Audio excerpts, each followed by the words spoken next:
Hi hello friends, welcome back to our channel Asha Mallipati cooks and blogs. ఎలా ఉన్నారు అందరూ? ఈరోజు వీడియోలో వచ్చేసి మేము ఎప్పుడు పండగలకి ఎక్కువగా చేసుకునే స్వీట్ రెసిపీని మీతో షేర్ చేసుకోబోతున్నాను. అదేంటంటే సంపింగ పూల స్వీట్ రెసిపీ అనమాట. ఇవి చాలా టేస్టీగా ఉంటాయి. మేమైతే ప్రతి పండగకి కూడా తప్పనిసరిగా ఈ స్వీట్ని అయితే తయారు చేసుకుంటాము. మరి దీన్ని ఎలా చేసుకోవాలో, దీని తయారీ విధానం ఏంటో చూసేద్దాము. దీనికోసం అయితే ఒక గిన్నె తీసుకొని అందులోకి 1 కప్పు వరకు మైదా పిండి యాడ్ చేసుకోవాలి. గోధుమ పిండిని కూడా యాడ్ చేసుకోవచ్చు. తర్వాత ఏ కప్పుతో మైదా తీసుకున్నామో అదే కప్పుతో ఒక పావు కప్పు వరకు సుజీ రవ్వను యాడ్ చేసుకుంటే మనకి ఇవి మంచి క్రిస్పీగా వస్తాయి. తర్వాత ఇందులోకి రుచికి సరిపడా ఉప్పుని ఒక పావు టేబుల్ స్పూన్ వరకు యాడ్ చేసుకొని ఉట్టి పిండిలోనే ఉప్పు కలిసే వరకు కూడా బాగా కలుపుకున్న తర్వాత వేడివేడి నూనెని కానీ ఆయిల్ని కానీ ఒక 2 టేబుల్ స్పూన్ల వరకు యాడ్ చేసుకొని పిండి మొత్తానికి కూడా నెయ్యి బాగా పట్టే వరకు కూడా ఇలా రఫ్ చేసుకుంటూ బాగా మిక్స్ చేసుకోవాలి. ఇలా పిండి మొత్తానికి కూడా బాగా మిక్స్ అయిన తర్వాత మనం ఇప్పుడు చూసారు కదా, ఇలా కలుపుకుంటూ ఉంటే మనకి ఇది ఉండలా కట్టాలి. అప్పటి వరకు కూడా నెయ్యి మొత్తం కూడా పిండికి కలిసే వరకు కూడా బాగా కలుపుకోవాలి. ఇలా మనకి చేతితో నొక్కితే ఒక ముద్దలాగా ఫామ్ అవ్వాలి. అప్పటి వరకు కూడా బాగా కలుపుకొని ఇప్పుడు ఇందులోకి కొద్దిగా నీళ్ళని యాడ్ చేసుకుంటూ మనం దీనిని ఒక చపాతీ ముద్దలాగా తయారు చేసుకోవాలి. మరీ గట్టిగా కాకుండా కొంచెం లూజ్గానే కలుపుకోవాలి. ఎందుకంటే మనం ఇందులో రవ్వ యాడ్ చేసాం కాబట్టి ఆ రవ్వ నానేసరికి పిండి అనేది గట్టి పడుతుంది.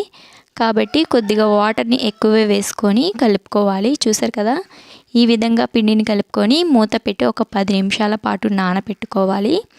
10 నిమిషాల తర్వాత మూత తీసుకొని ఇలా వీడియోలో చూపిస్తున్నట్టుగా రఫ్ చేసుకుంటూ బాగా పిండిని కలుపుకున్నామంటే మనకిది ఒక సాఫ్ట్ ముద్దలాగా తయారవుతుంది. ఇలా పిండి సాఫ్ట్గా అయిన తర్వాత మనం దీనిని చిన్న బాల్స్ లాగా డివైడ్ చేసి పక్కన పెట్టుకోవాలి. ఇదే పిండిని మీరు కేజీ లెక్కన తీసి చేసుకోవాలి అనుకుంటే 1 కేజీ మైదా లేదా గోధుమ పిండికి పావు కేజీ సుజీ రవ్వ అనేది కరెక్ట్గా సరిపోతుంది.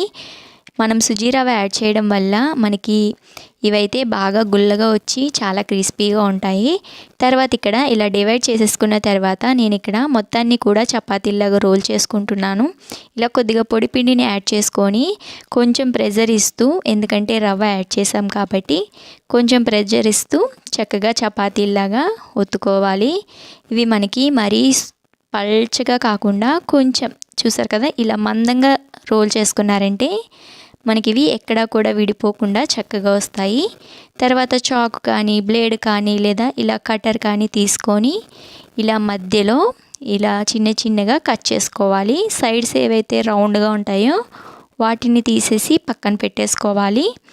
ఇలా రోల్ చేసిన తర్వాత ఇక్కడ వీడియోలో చూపిస్తున్నట్టు చపాతీ మొత్తాన్ని కూడా ఇలా దగ్గరికి చేసుకోవాలి. ఇలా దగ్గరికి చేసిన తర్వాత ఒక చాక్లెట్ లాగా చివర్లు ఏవైతే ఉంటాయో వాటిని వేళ్ళతో ప్రెస్ చేసుకుంటూ సన్నగా ఒత్తుకోవాలి. అప్పుడు మనకి ఇవి విడిపోకుండా చక్కగా వస్తాయి.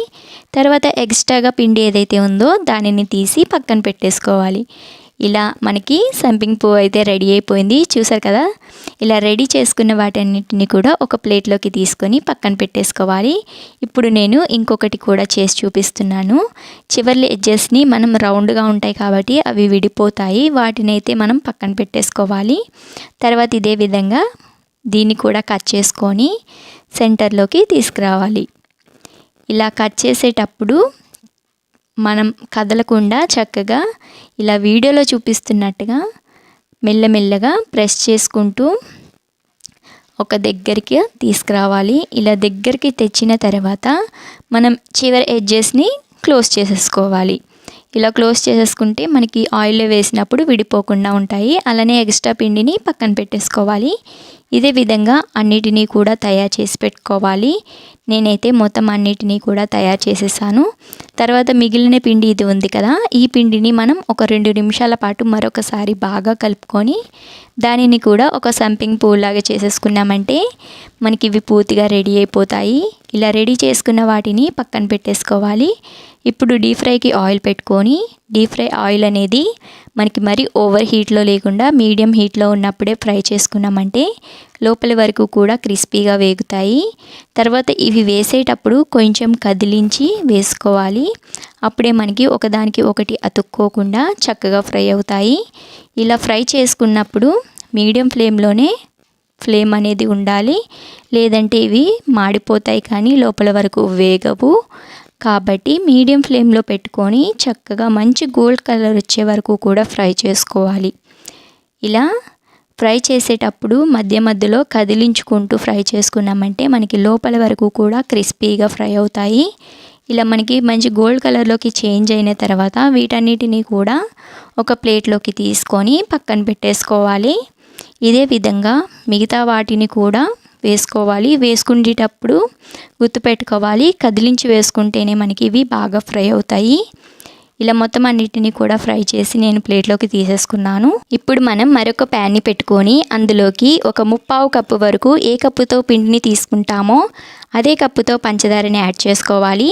తర్వాత పంచదార ములిగే వరకు కూడా ఒక 1/4 కప్పు నీళ్ళని యాడ్ చేసుకొని పంచదార మొత్తాన్ని కూడా చక్కగా కరిగించేసుకోవాలి. మనకి పంచదార కరిగి కొంచెం ముద్దర తీగ పాకం వచ్చే వరకు కూడా మరిగించుకోవాలి. చూసారు కదా, ఇక్కడ వీడియోలో చూపిస్తున్నట్టుగా ఇలా తీగ పాకం వస్తే సరిపోతుంది.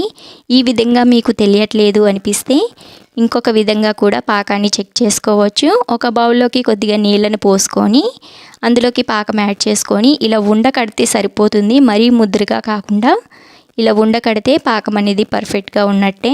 వెంటనే స్టవ్ ఆఫ్ చేసేసుకొని మనం ముందుగా రెడీ చేసి పెట్టుకున్న సంపింగ్ పూలన్నిటినీ కూడా ఒకదాని తర్వాత ఒకటి ఇందులోకి యాడ్ చేసుకుంటూ పంచదార పాకాన్ని మొత్తం పట్టించుకొని ప్లేట్లోకి తీసుకోవాలి.